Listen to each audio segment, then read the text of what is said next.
쓰는 아이성의 패배는 여리고성을 무찌른 이후에 사기가 충천해 있던 모든 이스라엘 백성들을 좌절시켰습니다. 하나님은 패배 이유가 이스라엘 백성의 죄악 때문에, 사실 아간의 죄인데 하나님은 확대시킵니다. 한 사람의 죄지만 너희 공동체 모두가 책임져야 할 죄, 그 죄 때문에 패배했다 아주 분명하게 알려주셨습니다. 여호수아서 7장 11절 보면 이스라엘이 범죄하여 내가 명령한 나의 언약을 어겼으며 그들이 온전히 바친 물건을 가져가고 도둑질하고 속이고 자기 집에 갖다 감췄다. 하나님은 여호수아에게 이 죄 때문에 이스라엘 백성들이 너희가 그렇게 만만히 보던 하면 손만 대면 다 죽일 것 같은, 그냥 우리가 뺏을 것 같은 아이성에서 참패를 했다. 만일 이 훔친 물건, 이 죄 문제를 정리하지 않으면 다시는 내가 너희와 함께하지 않는다라고 하는 그런 엄한 그런 선포를 하셨습니다. 하나님 함께 하시지 않는다고 하는 것은 소망이 없는 거예요. 싸워봐야 이길 수 없고, 가나안 땅 약속받았지만 들어갈 수 있을까? 아무것도 기대할 게 없어요. 여호수아는 재빨리 행동했습니다. 일어섰어요. 그래서 죄 문제를 처리했습니다. 사람들 다 지파벨을 모아서 제비를 뽑고 그 중에 아간의 가족을 제거시켰고 그들이 숨겼던 모든 물건들을 불태웠습니다. 그러고 나서 하나님이 아성 패배 이후에 낙심과 절망에 주저앉은 여호수아를 찾아오셨고 다시 말씀이 시작됐습니다. 저희가 우리 안에 들어오면 그 죄는 더 이상 하나님의 음성을 듣지 못하도록 막습니다. 죄는 우리로 하여금 하나님의 임재를 느끼지 못하게 하고 그냥 맹숭맹숭하게 해버려요. 죄는 하나님과 친밀감 사라지게 만들고 하나님과의 교제가 어렵게 만들어요. 끊어지게 합니다. 죄는 우리가 애쓰고 힘써도 그렇게 노력하는데도 불구하고 넘어지게 만들고 실패하게 만듭니다. 노력 가지고만 다 된다고 한다면 안 될 거 어디 있겠습니까? 우리 인생은 어차피 하나님 손에 붙잡혔기 때문에 하나님이 뭘 원하시는지를 찾아야 돼요. 그러니까 처음에는 내 마음대로 했는데 되는 것 같아요. 근데 나중에는 결과는 영 아무것도 얻을 것이 없게 만들어지는 것입니다. 이스라엘 백성들이 죄 문제를 해결하고 난 이후에 여호수아를 찾아온 하나님이 제일 먼저 하신 말씀은 위로의 말씀이었습니다. 여호와께서 여호수아에게 말씀하시되 두려워하지 말아라, 놀라지 말아라. 군사를 다 거느리고 아이로 올라가라. 보라, 내가 아이 왕과 그 백성과 그 성읍과 그 땅을 다 내 손에 넘겨주었다. 첫 번째 위로의 말씀은 두려워하지 말아라, 놀라지 말라고 하는 말씀이었습니다. 하나님과의 교제가 깨졌거나 그분을 전적으로 신뢰하지 못하는 사람들에게 찾아오는 것은 두려움, 불안, 놀람입니다. 처음엔 내 맘대로 살아서 내 맘대로 내 인생인데 보면 그 공허함, 그 안에 스며드는 그 불안함 어떻게 감당할 수가 없는 거예요. 여러분이 공황 증세를 아파본 사람 알겠지만 이건 어떻게 할 수 없는 두려움이에요. 하나님이 그냥 갖다 불어넣으면 어떻게 하겠어요. 하나님 관계가 깨지니까 이렇게 찾아오는 거예요. 두려움, 불안. 그러나 하나님을 사랑하는 사람들, 관계가 회복되어서 하나님과의 관계 속에서 사랑이 회복된 사람들에게는 한결같이 두려워하지 말아라, 놀라지 말라고 하는 위로의 말씀을 꼭 들려주셨습니다. 모세가 죽은 이후에 리더가 되어서 불안해하고 있던 여호수아에게 찾아와서 하나님이 들려주신 말씀도 똑같아요. 두려워하지 말라. 내가 너에게 명한 것이 아니냐. 강하고 담대하라. 두려워하지 말며 놀라지 말라. 내가 어디로 가든지 내 하나님 나 여호와가 너와 함께한다. 두려워하지 말라는 말씀을 들어야 돼요. 이것은 굉장한 위로의 말씀입니다. 선지자 이사야를 통해서 포로 생활에서 이제 하나님을 갈망하게 된 이스라엘 백성들에게 하나님이 주신 위로의 말씀도 두려워하지 말아라, 놀라지 말아라, 그 말씀입니다. 이사야 41장 10절 두려워하지 말아라, 내가 너와 함께함이라. 놀라지 말라, 나는 내 하나님이 됩니다. 내가 너를 도와주리라. 굳세게 하리라. 참으로 너를 도와주리라. 참으로 나의 의로운 오른손 그것으로 너를 붙잡아 주겠다. 하나님께서 그 사랑하는 자녀들에게 두려워하지 말라고 하는 말씀을 주시는 것은 도와주겠다고 하는 걸 전제로 합니다. 반드시 들어야 돼요. 그냥 뭐든지 그냥 시작하지 말고 들으세요. 내가 너 함께 한다. 두려워하지 말아라.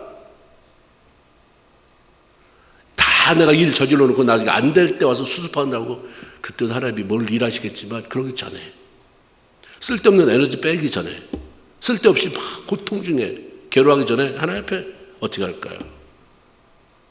내 관계가 하나님과 올바로 그렇게 잘 맺어져 있습니까?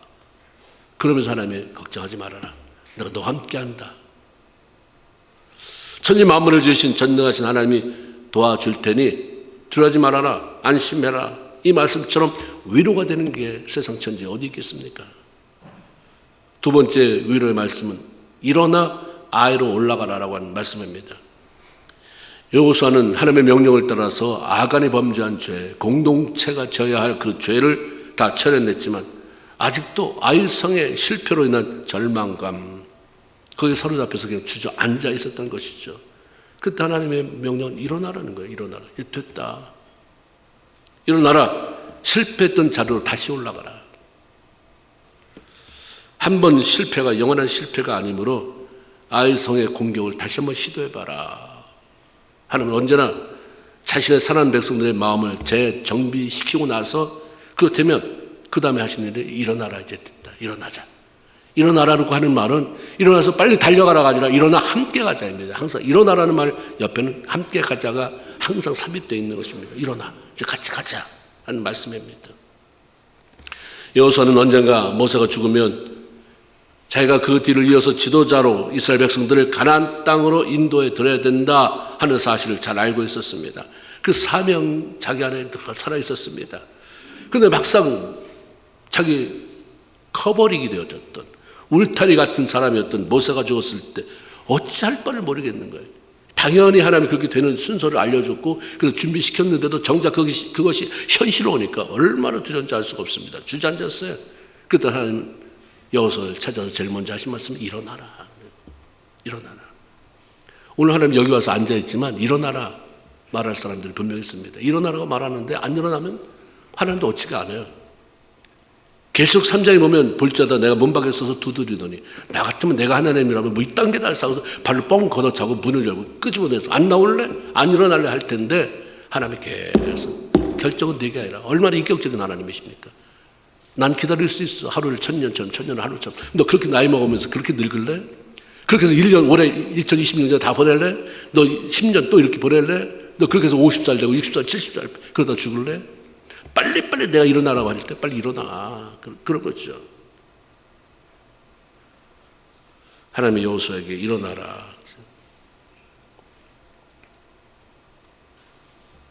내 종 모세가 죽었으니 이제 너는 모든 백성과 더불어 일어나 이 요단을 건너 내가 그들 곧 이스라엘에게 주리라 한 땅으로 가라 라고 말씀합니다. 비록 모세는 죽었어도 그 모세와 함께 했던 하나님 나 여호와는 살아있지 않느냐. 왜 죽은 모세를 가지고 그렇게 네가 그러냐. 사람하고의 관계가 아니다. 나 하나님 살아있지? 그럼 하나님 바라봐라. 그 사람 바라보다가 나 잃어버리지 말고 너의 막강한 후원자 되는 하나님을 잊어버리지 말고 그건 너 이제 죽었는데 어떻게 이미 벌어진 일 어때 놓고 나 그 모세와 함께 했던 능력의 하나님 나를 붙잡아라라고 하시는 거죠. 참 이 여호수아의 장점은 모세도 그랬고 믿음의 사람들의 장점은 대단한 용사들이에요. 일당백 일당천을 하는 사람이지만 하나님 말씀하면 그냥 순종해 즉석순종 절대로 고집 부리지 않았어요. 모세가 처음에는 불렀을 때 하나님 부르셨을 때 고집하고 난 못합니다. 하나님 나는 그런 능력이 없습니다. 난 말이 둔합니다. 시킬 만한 자를 시켜서 그리고 일단 하나님 앞에 굴복이 됐잖아요. 그 다음부터는 한마디는 그렇게 가는 거예요. 목숨 걸고. 목사를 부름받았으면 하나님 왜 이걸 불렀어요? 왜 이거 하나님 해야 돼요? 말아야 돼요? 이제 too late. 이제 죽고 나서 하나 거기 가서 순교의 자리까지라도 하나님 부르시면 가야 되잖아요. 장로로 부름을 받았습니까? 권사로 부름을 받았습니까? 집사로 부름을 받았습니까? 일어나라고 할 때 일어나서 그 자리에 가는 거예요. 고민할 때 다 고민해야죠. 그러고 나서 고민해서 결단했으면 그 다음에 가는 거예요. 하나님과 함께. 하나님 내가 살아있으니 모세가 죽은 것 때문에 연연하지 말고 일어나라. 하나님 지금도 자신의 모든 사랑하는 자녀들에게 내가 너와 함께 할 테니 두려움, 좌절, 실패와 절망의 자리에서 일어나라. 우리는 누가 지금 실패하고 있는지 누가 절망하고 있는지 누가 낙심하고 있는지 잘 모르잖아요. 주일날 왔을 때 뭐 나 절망하고 있습네. 물론 표정은 어두운 사람이 있긴 하겠죠. 그러나 말 안 해요. 그냥 겉에 화장하고 잘 차려입고 오면, 그리고 나서 꾸며서라도 주님의 은혜로 잘 살았으면 나면 그런가 생각하지만, 하나님 보실 때는 너 정말 너무 허리가 꺾어졌구나. 너 다리가 꺾어져 있네. 너 저는 다리로 너무 힘들지. 너무 네 마음에 상처가 깊다. 일어나라. 하나님 음성에 귀를 기울여야지. 하나님 지금도 그렇게 말씀하시는 거예요. 세 번째 위로의 말씀은 그 한 절 안에 다 들어있잖아요. 내가 너에게 모든 것을 넘겨주었다. 이런 말씀하세요. 1절에 보니까 내가 아이 성과 그 백성과 그 성과 그 땅을 다 너한테 맡겼다. 주었다. 이것은 아직 싸워보기도 전에 이스라엘의 승리를 선포한 거잖아요. 다 줬는데 뭐 질 게 뭐 있어요. 성이 네 손 안에 있다. 그 왕이 네 손 안에 있다. 뭐 이겼다는 얘기잖아요. 싸워보지도 않았는데. 가기도 전에 하나님 이렇게도 말씀하시는 분이구나. 꼭 가서 싸워봐야 내가 널 도와서 이긴 거야. 이런 말씀이 아니에요. 미리 하나님 앞에 기도하고 준비하고 말씀하면서 하나님 앞에 초점이 맞춰지면 미리 알려줘요. 이번 싸움 네가 이긴다. 또 불같은 그런 시험이 와도 견뎌내. 이겨 나가. 그거 잠깐 사탄이 다 부추겨서 그러는 거니까 너 그거 믿음으로 내가 너와 함께 한다고 하는 말을 믿고 나가면 통과된다. 그런 거죠. 하나님이 이번 싸움에 이기게 하겠다고 하시니 이 말씀을 믿음으로 받기만 하면 결과가 어떻게 될까 막 불안해서 이럴 필요 없잖아요. 하나님 이기게 한다는데 뭐 창이 일로 날아왔다가 피해서 가겠지. 화살이 일로 날아왔다가도 피해서 가겠지. 하나님이 그렇게 말씀하셨는데 난 구원의 확신도 있고 당당하니까 하나님 말씀 안 지켜서 내가 죽었다? 천국 가서 따지지 뭐. 이런 배짱이 있어야지. 만약 하나님 말씀 안 지키면 매번마다 하나님이 만약 안 되면 그렇게 말씀했는데 이건 내 생각인가? 이거 성경인데 이게 아니면 틀렸으면 이러니까 하나도 하나님 하시는 일을 못 보는 것입니다. 여호수아가 만약에 그 말 맞을까? 그렇다면 한다면 아무리 우리가 그렇게 잘못했다고 해도 하나님의 선택한 민족을 애굽에서부터 여기까지 끌어낸 민족을 그 아이성에서 그 한 방에 그렇게 다 넘어지게 만들어? 이 말씀도 믿어야 되나?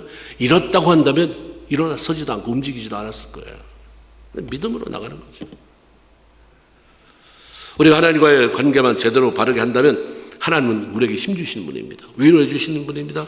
이기는 삶을 살아갈 수 있도록 우리를 도우신 분입니다. 여리고성을 정복할 때 하나님이 명령한 것은 아무것도 취하지 말아라. 아무것도 탈취물을 취하지 말아라. 그런데 이번에 아이성은 아직 싸워보지도 않았는데 가면 이긴다. 거기서 또 탈취물을 얻게 될 건데 이때는 이거는 다 너희들 가져라. 이렇게 말씀합니다. 2절에 오직 거기서 탈취할 물건. 이거는 뭐냐면 아이성에서 탈취할 물건들은 가축이나 모든 물건이나 내 스스로 다 나눠서 가져라. 이렇게 기다리면 여리고성에서 너 갖지 말아라 했다고 해도 하나님 매번 넌 손대지 마라 이거 다 될 거다. 이런 욕심을 부리는 하나님이 아니잖아요. 뭔가 이유가 있으니까. 기다리면 하나님이 알아서 주시는 시간이 오는데 사람들은 기다리지 못해요. 아간처럼 하나님께서 갖지 말라고 말씀하셨는데도 불구하고 순종하지 못하고 훔칩니다. 속여서라도 자기 것을 만들어요. 그리고 많은 변명을. 하나님이 말씀하셨으면 그대로 해야 되는데 막 변명을 만들어요. 하지 말라고 하시는 하나님의 말씀이 있을 때는 다 이유가 있는 거죠. 여리고성의 전투는 가나안 땅에 들어서 첫 번째 전투. 거기서 획득한 전리물은 모든 전리품은 이건 첫 열매니까 하나님 앞에 드려라 이거죠. 모든 첫 열매는 내 거다. 사람 손대지 말아라. 이렇게 말씀하셨어요. 혹 이유를 몰라도 그분 말씀대로 순종하면 되는 거잖아요. 탈취물에 손대지 말아라. 왜요? 이럴 필요 없이 그냥 손대지 말라니까 손대지 말아야지 그럼 끝인 거예요. 우리 신앙은 복잡하지 않아요. 여기서 막 하고 집에 가서 또 막 밤새도록 잠 못 자면서 무슨 소설 쓰고 걔가 왜 내한테 이런 눈빛을 보여줬을까? 그런 말을 왜 했을까? 괘씸해 죽겠네.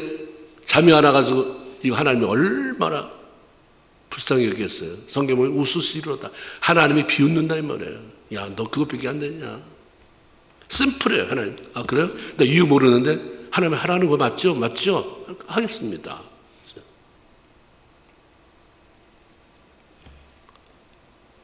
하나님께서 첫사람 아담과 하와에게 동산나무의 실과 모든 거 다 먹어라. 다 먹어. 근데 선악을 알게 하는 나무의 실과만을 먹지 말아라. 먹는 날에는 반드시 죽는다. 왜 그러셨을까? 이유를 알려줘도 모르는 경우가 있고요. 어떤 때는 이유를 묻어놓을 때가 있습니다. 우리가 그냥 비상적으로 알 수 있는 것은 하나님께서 선악을 알게 하는 나무를 먹지 말라고 하는 이유는 내 의지로 하나님의 말씀에 순종하는 것을 보기 위함이죠. 하나님의 자유의지를 줬으니까 네가 먹을 수도 있고 안 먹을 수도 있는데 다 아니고 적어. 꼭 선악가 아니고 다른 거라도 마찬가지예요. 어떤 걸 지정했었으면 네 의지로 억지로 끌려다니는 게 아니라 하나님을 사랑하기 때문에 사랑하는, 나를 만들어 에덴 동산에 거하게 하신 하나님이 먹지 말라고 하니까 왜 그런지는 몰라도 먹지 말라니까 먹지 않으면 된다. 이 순종을 보기 원하시는 거죠. 우리가 하나님이 명령하신 것에 대한 이유를 꼭 알아야만 되는 것이 아닙니다. 몰라도 순종하는 걸 하나님 보세요. 그냥 먹지 않으면 되는 거예요. 이유보다 중요한 것은 순종입니다. 근데 우리는 다 이유를 알려고 그래요. 근데 사람은 이유를 알고도 순종하지 않아요. 에이 이거 그래서 그랬어. 에이 뭐 별거 아니네. 선악과를 먹는 것도 별거 아니에요. 이유를 알고 보면. 근데 그냥 순종. 하나님께서 아브라함에게 백세 주신 아들 이삭을 제물로 바치라고 했을 때 아브라함은 아니 백세 주고 왜 그러세요 도대체? 언제 내가 아들 달라고 그랬어요? 하갈이 낳은 이스마엘을 나 첩이 낳았어도 괜찮다.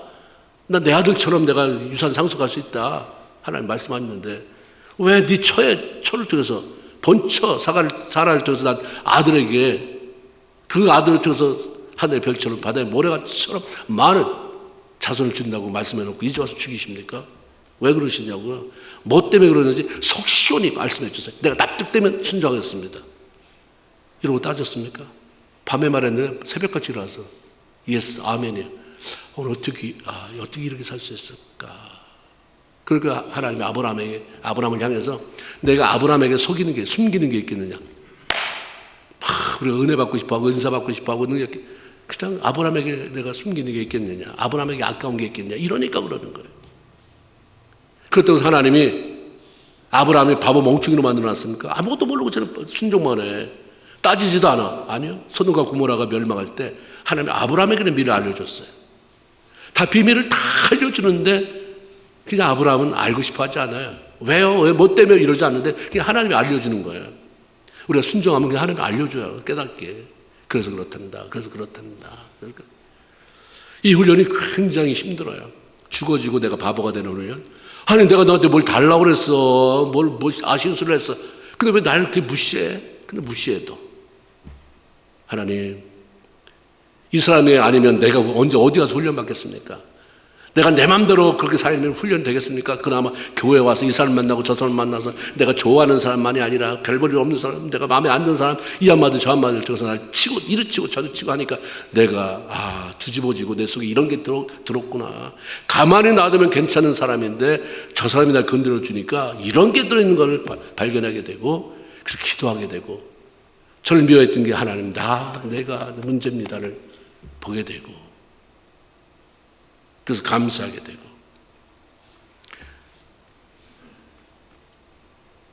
하나님은 여리고성의 탈취물에 손대지 말라 하시더니 아이성의 탈취물에 대해서는 스스갔잖아. 때가 되면 주시잖아요. 그러니까 우리는 무조건 순종, 몰라도 순종, 바보처럼 순종. 힘들잖아요. 속에서 막 말 한마디 할 때 여러분의 자식한테 뭐 말 한마디 할 때 자식하고 여러분하고 수준이 똑같습니까? 다 말 못하는 것도 있잖아요. 엄마가 애한테 집안 사정을 잘못해서 너 다음에 네가 크면 안다. 결혼해보면 안다. 애가 한마디 하면 또박또박 말대고 하면서 말해주세요. 엄마. 시원하게 말해줘. 네가 말해줘도 몰라. 근데 그 애가 얼마나 이쁘겠어요? 뭐 사랑스러워서 목숨에 내놓고 싶겠어요? 아유, 내가 난 자식이지만 왜 저런지 모르겠다. 엄마 알았어요. 엄마 생각 있으시겠죠. 그러면 엄마가 걔를 죽여 살려요. 똑같아 관계도. 순종하며 기다리다 보면 내가 너한테 왜 그런 말을 했는지 그 이유를 알게 되는 날이 오잖아요. 욥도 마찬가지잖아요.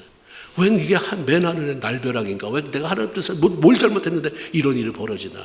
근데 그냥 구역구역 주신 이도 하나님이시고 거두시는 분도 하나님. 아니 무슨 대답이 이런 게 다 있어요. 근데 올 때 어차피 우리 엄마가 날 적신으로 빨개 벗은 모습으로 왔는데 뭐 또 하나님이 그걸 가지고 간다고 그래서 뭐 내 것도 아닌데. 하나님 뭐 하는 거예요? 지금 사탄한테 욥이 얼마나 하나님을 경외하는지를 보여주고 싶은 건데, 내가 너 사탄한테 그러니까 조심해. 근데 이거 다 알려주면 이게 테스트가 안 되잖아요. 에이, 하나님이 다 알려주고 하는 거 뭐, 알려주고 하는 거 누구는 못하겠습니까? 그러니까 하나님도 함구원해야 돼요. 왜 그 일을 내게 버리겠는지. 그러니까 욥이 참 대단한 거 아니에요? 안 물어봐요. 뭐 때문에? 이러잖아요. 하나님도 그런 사람을 좀 찾고 싶어요. 꼬박꼬박 말대꾸 이거 아니고 그냥 알았습니다. 하나님이 뭐 성경에 하나님 말씀하셨잖아요. 하늘이 땅보다 높다고 하고. 그런다. 내가 어떻게 하나님 그 뜻에 미치겠습니까? 그 하나님 아멘입니다. 이게 답입니다.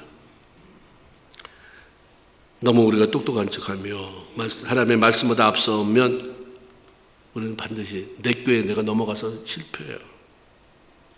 그래서 하나님 앞에 불쌍히 여김을 받아야 돼요. 너무 빼는 게 아니라 불쌍히 매번 참 저렇게 똑똑하고 저렇게 혈기왕성하고 저렇게 배운 것도 많고 저렇게 경험도 많고 저렇게 이것저것들 가지고 있는데도 불구하고 하나님 못 사는 것처럼 하나님 말씀하면 무조건 아멘하는, 내가 널 불쌍히 여기지 않으면 어떻게 누가 널 불쌍히 여기겠느냐, 이 마음을 들게 만들어야 되죠. 우리가 너무 불순종하다가 날 향한 하나님의 놀라운 축복을, 그 축복의 계획을 물거품되게 만드는 그런 어리석은 자가 아니라 지혜롭게 행동하는 저 여러분이 다 되기를 주의 이름으로 축원을 드립니다. 하나님의 여러 것을 무너뜨릴 때에 구체적인 전략을 주셨어요. 6일 동안 매일 하루에 한 바퀴씩 돌아라. 그 7째 날에는 7바퀴를 돌아라. 그리고 제사장이 나팔을 불 때 동시에 여호수아가 외쳐라라고 하는 그런 함성이 있으면 너희들 마음을 모아서 소리를 지르면 그냥 성은 저절로 무너진다. 걱정하지 말아라.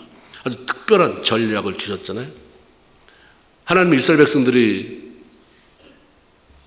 전략대로 순종했을 때 특별한 어려움 없이 순조롭게 여리고성을 정복하게 하셨습니다. 그러나 범죄하고 나서 아이성을 칠 때는 아무 말씀도 하지 않으세요. 그게 중요한 게 아니다. 그건 내가 콧김으로도 너 가만 후 불면 날라가 아이성. 그게 중요한 게 아니다. 전략, 난 수도 없이 많은 전략이 있어. 근데 그걸 아직은 너한테 알려줄 때가 아니야. 그들도 묻지도 않았어요. 막힌 걸 뚫어내야지. 너와 나와의 관계가 다시 수립돼야지. 이스라엘 백성들도 아이성을 칠 때는 아무것도 묻지 않았어요. 단지 자기들의 생각과 판단에 따라서 그 성을 우습게 여기고 단 3,000명의 군사만 파송했습니다. 그런데 그들이 나가서 싸우다 대패하지 않습니까? 그런데 하나님이 원치 않는 죄를, 아간의 죄 때문에, 네 백성의 죄 때문에 패배했다. 이거 처리하지 않으면 절대로 내가 너희와 다시는 함께하지 않는다. 그래서 여호수아가 이 문제를 처리해냈을 때 하나님이 다시 말씀하기 시작하셨고 구체적인 전략을 들려주셨어요. 그게 2절입니다. 너는 아이성 뒤에 복병을 둘지니라. 복병을 두고 전투에 임해라. 무조건 적을 공격하려고 들지 말고 복병을 두고 싸우라는 거예요. 복병은 일부 군사들을 숨겨두는 거잖아요. 적이 눈치채지 못하게. 그리고 선발 부대가 적을 성 밖으로 유인해서 그들이 따라올 때 숨어있던 군사들이 성 안으로 들어가 그 성을 장악하라 하는 전략이었습니다. 성경에 보면 하나님 자신을 신뢰하고 그분과 좋은 관계를 유지하며 살아갔던 사람들을 도우시고 그들이 싸울 때, 못 살 때 전략을 주신 경우가 참 많이 있어요. 꼭 전략이라고 해서 전쟁만 필요합니까? 우리가 사업을 할 때도 그렇고 우리가 가정을 이끌어갈 때도 그렇고 우리가 살아갈 때 방법을, 하나님 어떤 길을 열어주신 것 다 전략입니다. 하나님의 전략. 이스라엘의 사서로 세움을 받은 기도원 얘기를 잘 할 거예요. 아말렉과 전쟁을 치를 때 32,000명이 모였지만 하나님 정예부대 300명만 뽑으라고 했어요. 그리고 하나님 주신 전략이 뭐냐면 칼 같은 거, 창 같은 거 가지지 말아라. 아말렉은 완전 무장을 하고 올 텐데 한 손엔 나팔을 들어라. 한 손에는 항아리 속에 횃불을 감춰 들고 가라. 그래서 적당한 때에 기도원이 외쳐라 하면 그때 나팔을 크게 불면서 이 항아리를 깨트려라. 그리고 횃불을 흔들어라. 이게 전략이에요. 생각해 보세요. 깜깜한 밤을, 횃불이 효능을 발휘하려면 깜깜한 밤이어야 되겠죠. 아주 아주 깜깜한 밤에 쭉 했을 때, 그들이 막 술 마시며 왁작지껄 떠들 때 같겠어요? 다 잠에 깊이 빠졌을 때. 그때 정말 그 조용한 공기를 가르고 나팔 소리, 300명이 나팔을 부는 소리를 듣는다고 생각해 보세요. 옛날에 제 시골에 보면 장독대 항아리 하나만 깨져도 소리가 얼마나 시끄러운지. 밤에 고양이가 가다가 위에 있는 항아리 뚜껑 하나만 내리쳐도 와장창 시끄러운데 300명이 항아리를 동시에 깨뜨렸어요. 그러더니 갑자기 횃불이 나오더니 정말 세상 사람들이 말하는 도깨비불 같은 게 막 춤을 추고 있으니 혼비백산이에요. 그래서 도대체 어디가 뭔지 누가 누군지를 모르니까 찔른 게 결국 나중에 보니까 자기 아군들끼리 싸우다가 서로 죽이고 그래서 다 진멸하게 되는. 이게 하나님의 전략이다. 하나님 이렇게 알려주세요. 전략. 하나님의 백성들에게. 하나님 관계가 좋으면. 다윗이 블레셋과 전쟁할 때 다윗이 장수잖아요. 하나님 의지해서 내가 성벽을 넘습니다. 내가 하나님 의지해서 적군을 향해 달려갑니다. 이런 장수인데 매번 물어요. 갈까요 말까요? 어떻게 싸울까요? 블레셋과 싸울 때 하나님 이번에 정면 충돌하지 말아라. 뒤로 돌아서 우회해라. 그리고 뽕나무에서 사람 발자국 소리가 들리면 그때 공격해라. 하나님 무슨 이렇게까지. 이 하나님은 동화 속에 나오는 하나님이고 다윗과 함께하는 하나님이 아니라 오늘도 그렇게 일하시는 분이에요. 근데 정말 감동이 필요하고 하나님의 전략과 지시와 방법의 안내가 필요할 때 기도하는데 응답 안 하시겠어요? 내 맘대로 하니까 하나님을 제쳐놓으니까 그럼 네 맘대로 살아봐라가 되는 거지 하나님 아니면 안 됩니다.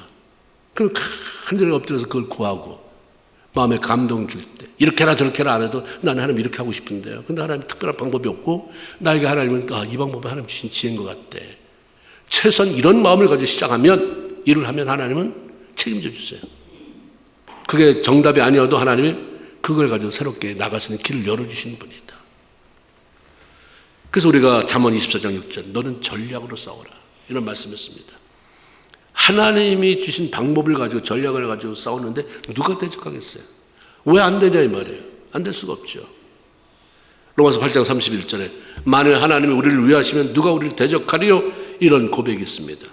하나님이 내 편이 되어 승리의 삶을 살아가기 원한다고 한다면 먼저 우리가 하나님과의 관계를 바로 해서 내가 하나님 편이 되어야 합니다. 하나님은 자기 편에 속한 그 사람을 책임지시거든요. 하나님으로부터 어떻게 해야 하는지 구체적인 전략을 받은 여호수아가 즉시 행동으로 옮깁니다. 아무리 좋은 아이디어, 아무리 좋은 전략을 줘도 순종으로 행동하지 않으면 아무 의미가 없어요. 여러분이 평생에 예수 믿으면서 기도했을 때 이랬으면 좋겠다 이런 마음을 안 들어본 사람이 어디 있겠습니까? 근데 그냥 확신이 없으니까 내 생각이야 이게 예수 안 믿어도 기도 안 해도 이런 생각은 다 갔는데 이러고 흔들어 버리니까 똑같은 일을 해도 기도하고 기름 부음이 있는 사람 하는 것과 그냥 내 생각으로 하는 것과는 전혀 달라요. 처음에는 비슷한 것 같지만 시간이 갈수록 이게 벌어져요. 하나님이 하신 일을 흉내낼 수가 없는 것입니다. 하늘 신경은 순종하지 않았기 때문에 나 같은 사람이다 기도도 많이 안 하는데 그런 걸 잡아서 순종해보다가 아니었나? 이런 경험들이 있어야 그런 걸 바탕으로 내 믿음이 자라가는 거지 아무것도 시도해보지 않는데 어떻게 믿음이 자라겠습니까? 여호수아가 즉각 행동해요. 3절에 보니까 용사 3만 명을 뽑아 그 밤에 보내며 그렇습니다. 1차 공격 때는 아이성 1차 공격 때는 대충 우습게 보고 3,000명 보냈다고 그랬어요. 두 번째는 3만 명. 하나님이 분명히 내가 이걸 다 네 손에 준다고 그렇게 보장을 했는데도 불구하고 3만 명을 보냅니다. 겸손하게 10배를 다해서 최선을 다하는 모습 하나님 그렇습니다. 하나님의 명령하시고 난 순종이고 그렇지만 순종하는 방법에 있어서는 내가 최선을 다하겠습니다. 5,000명을 매복시키고 다른 군사는 아이성 가까이 공격해가면서 그 앞에 진을 쳤어요. 아이성이 작잖아요. 그러니까 뻔하죠. 3만 명이 우르르 몰려오는데 그 움직임이 감지가 안 됐겠어요? 그들이 다 집단적으로 진을 쳤는데 그걸 모르겠어요? 야, 저놈들이 또 지난번에 된 맛을 봤는데 또 올라오네. 신바람 났습니다. 치러 가자. 여호수아의 군사들이 거짓으로 패배한 척하면서 뒤로 도망칩니다. 아이성 군사들은 다 신이 넘치는 거예요. 지난번도 죽였는데 우리가 쫓아오는 걸 보니까 겁이 나는구나. 도망가는 거야. 전심을 다해서 달려가라, 잡아라 하고선 달려가느라고 성문을 닫아주지 않은 거예요. 성문을 활짝 열어놓고 열심히 쫓아가는데 그때 여호수아가 하나님이 알려주신 대로 단창을 딱 아이성 향해서 그렇게 가리키니까 아이성 뒤에 매복했던 군사들 5천 명이 와 하면서 성 안으로 들어가서 다 죽이잖아요. 그리고 거기다 불을 놨어요. 쫓아가던 이 패배해서 거짓으로 패배해서 도망가는 여호수아 군대 쫓아가던 아이성 그 사람들이 느낌이 이상하잖아요. 뒤를 돌아보니까 엄청난 연기 구름이 막 위로 치솟는 것을 보면서 와 아프싸 속았다가 되는 거죠. 둘레이시 늦어버렸어. 그때 일부러 쫓기는 듯 했던 여호수아의 군대가 갑자기 방향을 돌려서 이들 맞붙어서 싸우기 시작하고 매복했던 성에 들어갔던 군사들이 다시 나와서 붙으니까 그들은 온전히 샌드위치가 된 거예요. 안에 그렇게 끼어서 다 죽었죠. 성에 보니까 다 죽었대요. 이렇게 해서 아이성의 두 번째 공격을 통해 정복됐습니다. 하나님은 언제나 하나님을 사랑하는 사람들의 편이에요. 하나님 내 편이 되려면 누구보다 하나님을 사랑하세요. 하나님 그 하나님이 내 편 되어주세요. 사람 모아서 내 편 만드는 게 아닙니다. 돈 모아서 하나님을 내 편 만드는 게 아니라 내가 하나님을 사랑하면 하나님이 내 편이 되어주세요. 그러니까 하나님 내 편 되어주세요. 그리고 내 마음대로 살면서 아니요. 늘 나는 하나님 앞에 이방인이에요. 그냥 하나님 사랑해요. 하나님 사랑해요. 주님 사랑해요. 사랑하는 것을 삶으로 살아내면 너 내 편이구나. 넌 내 것이다. 그 주님이 물 가운데 지나도 걱정하지 말아라. 불 가운데 지난다고 해도 걱정하지 말아라. 내 책임질게. 하나님은 하나님을 사랑하는 사람들의 편이 되어서 그들을 도우시고 그래서 결국은 이기게 하신 분이다. 성경은 이런 얘기를 수도 없이 계속 반복해요. 뭐 대단한 얘기 있지 않아요. 똑같은 얘기를 반복 또 반복. 하나님과 우리의 관계 속에서 하나님 원하는 것은 단 한 가지. 관계 개선해라. 죄를 정리해라. 네 살아오던 대로 그렇게 살지 말고 좀 새롭게 해라. 새롭게. 네 삶의 끈이 너무 느슨해졌다. 그걸 튕겨지겠느냐? 너무 늦어서 아니 늘어졌다. 오래 입은 몸빼바지 고무줄처럼 늘어지고 다 늘어진 용수줄처럼 아주 무기력해졌다. 다시 하나님의 관계를 재조정해라. 하나님을 사랑하는 자리로 돌아와라. 그러면 그분은 우리가 어떤 상황에 처하든지 우리를 위로하시고 전략을 주시고 마침내 이기게 하시겠다고 말씀합니다. 이 하나님과 평생 겸손하게 동행하면서 이겨야 되잖아요. 승리 깃발을 흔들어야 되잖아요. 그래서 여러분의 삶의 것이 되도록 하나님이 늘 함께 하시는 것이 여러분의 삶을 통해서 경험되어져서 내가 이렇게 살면 안 되겠구나. 그래서 그냥 자식들한테도 봐라 하나님 이렇게 하셨다. 그냥 그렇게 말하려고 하는 게 아닌데 너무 감격스러우니까 쏟아내고 그래서 자식도 살리고 그 다음 세대도 살아나고 이런 삶을 살아가는 저와 여러분 다 되기를 주의 이름으로 축원을 드립니다. 아멘. 기도합시다. 우리 한번 결단합시다. 지금 주저앉았습니까? 왜 주저앉았습니까? 죄 때문에 주저앉았습니까? 두려움 때문에 주저앉았습니까? 일어나요. 올라가라고 주님 말씀하시는데 주님은 말씀하실 뿐이지 강요하지 않습니다. 그건 내가 반응할 몫입니다. 말씀을 생각하면서 함께 기도합시다. 통성으로 기도하겠습니다. 사랑하는 아버지 하나님 감사합니다. 역사하소서. 하나님 거룩한 기름 부으심으로 이 시간 함께 하소서. 예배 시간 내내 함께 하신 하나님을 찬양하고 감사하고 말씀 통해서 우리를 도전하신 하나님 감사합니다. 하나님 우리가 어떤 방법으로 하나님보다 똑똑해질 수 있겠습니까? 그건 불가능한 것. 그러나 하나님 아버지 가장 지혜로운 방법 순종하는 것을 택하게 하시고 하나님과 관계를 그렇게 회복해 갈 수 있도록 도와주시옵소서. 누구보다 하나님을 사랑하는 일에 열심을 내게 하시옵소서. 다른 것 시기 질투하지 않게 하시고